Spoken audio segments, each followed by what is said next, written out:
تعبت من كتر ما بتحاول تحل ولا حاجة بتتظبط. يمكن مشكلتك مش محتاجة حل. ممكن مشكلتك مش في الظروف، ممكن تكون في إحساسك. لأن الحياة نفسية، ولو نفسيتك كويسة هتقدر تواجه وهتستحمل كتير.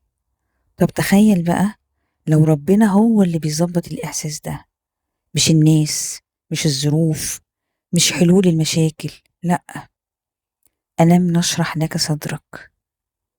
يمكن كنا فاكرين إن الراحة تيجي لما المشكلة تتحل، بس الآية ما قالتش كده. ما قالتش مع حاجة معناها ألم نحل لك مشاكلك، لأ.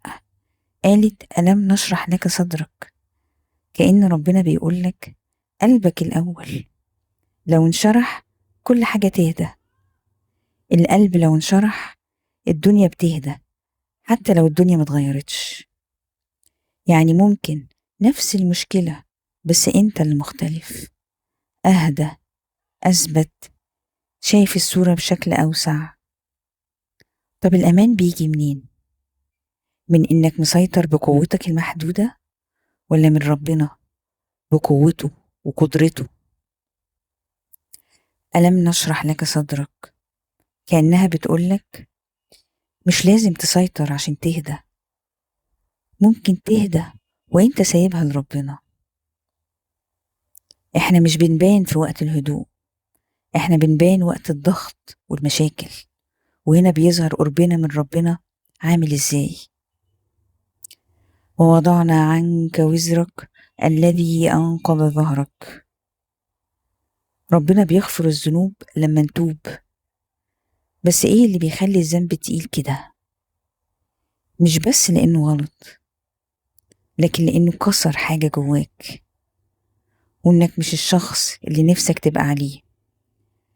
فالذنب مش مجرد فعل، ده إحساس بيضغط على القلب. تخيل كده انت شايل إحساس تقيل، وفجأة ربنا يشيله عنك. هتحس براحة وكأنك اتولدت من جديد. وبعدين تيجي الطمأنينة، فإن مع العسر يسرا. مش بعده، لأ، ده معاه. يعني وانت جوه المشكلة في حاجة بتتيسر، في لطف شغال، في ترتيب انت مش شايفه. يمكن المشكلة مش في العسر، المشكلة إننا مش شايفين اليسر. طب لو انت متأكد إن مع كل ضغط في يسر، هتتوتر بنفس الشكل، ولا هتهدى شوية وتحس إن دي مش نهاية الدنيا؟ وعشان اللحظة دي صعبة ربنا كررها، فإن مع العسر يسرا، إن مع العسر يسرا. كأنها بتقولك افتكر، ما تنساش لما يحصل لك المشكلة. فإذا فرغت فانصب وإلى ربك فارغب.